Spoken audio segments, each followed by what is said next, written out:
जय हिंद, नमस्कार। आपके साथ हूं मैं खुशबू मनोरमा मिश्रा। आप देख रहे हैं लाइव टाइम। सीधे लिए चलते हैं आपको दिल्ली के उत्तम नगर। मध्य प्रदेश के मुख्यमंत्री मोहन यादव जनसभा को संबोधित करें, क्या कुछ कह रहे सुनिए। वाली की सरकार, ये सरकार असली में जैसे मैंने कहा सबका साथ अर्थात ये सबको साथ लेके चलने वाली सरकार है।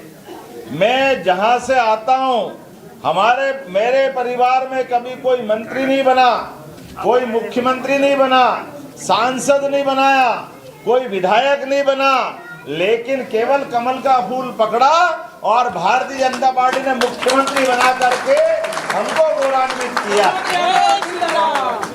ये बात बताती है कि सच्चे अर्थों में हमारे देश की आजादी के लिए चंद्रशेखर आजाद, बताइए, चंद्रशेखर आजाद ने अपने जीवन के सबसे अच्छे समय के लिए इस देश के अंग्रेजों के खिलाफ लड़ाई लड़के समय निकाला और उन्होंने कहा कि मैं आजाद रहा हूं, आजाद मरूंगा, दुनिया की कोई ताकत मुझे रोक नहीं सकती है। देश की आजादी के लिए अपने सिर पे बंदूक की रिवाल्वर की गोली से अपने प्राणों का अंत किया। इसी दिल्ली के अंदर पार्लियामेंट में भगत सिंह ने अपना बलिदान दिया कि इस देश में जनतंत्र की सरकार होना चाहिए, लोकतंत्र की स्थापना होना चाहिए और आक्रांता और ये जो राजसी सत्ता वाले लोग हैं इनको निकाल बाहर करना चाहिए। मुझे इस बात की प्रसन्नता है। अब आप बताओ, चंद्रशेखर आजाद, भगत सिंह, नेताजी सुभाष चंद्र बोस, ये सभी लोगों ने लोकतंत्र की स्थापना करने के लिए अपने प्राणों का बलिदान देते हुए अपने आप को एक तरह से भारत माता के चरणों में अपने सशरीर चढ़ा दिया।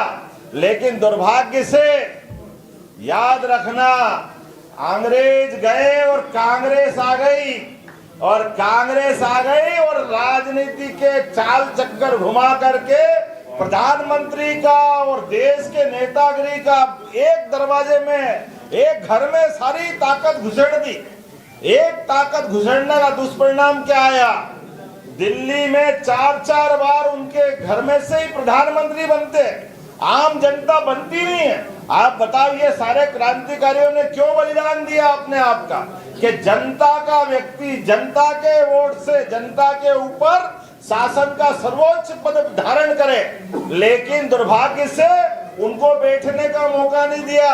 ये कांग्रेस का चरित्र है।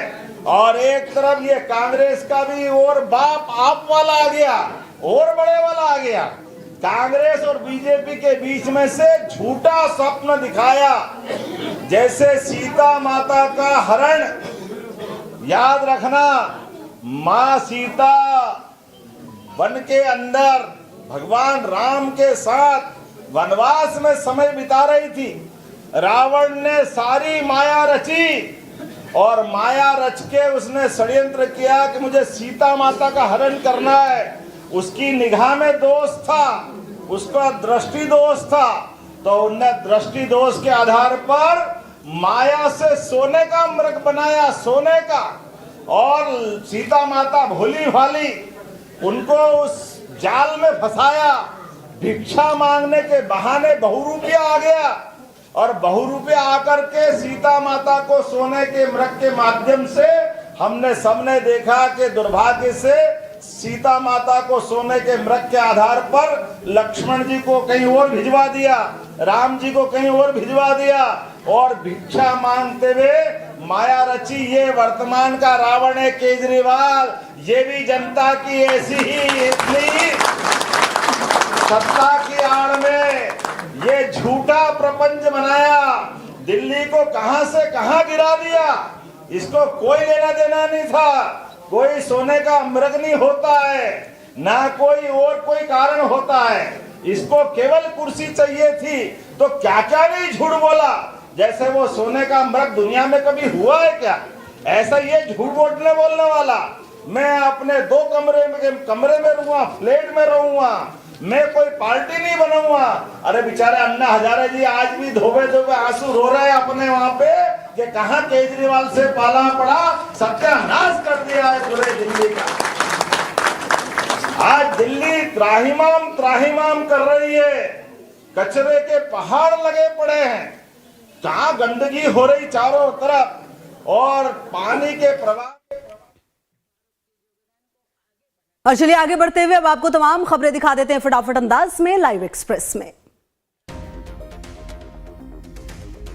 3 और 4 फरवरी को लोकसभा में राष्ट्रपति अभिभाषण के धन्यवाद प्रस्ताव पर होगी चर्चा। 6 को राज्यसभा में पीएम देंगे जवाब।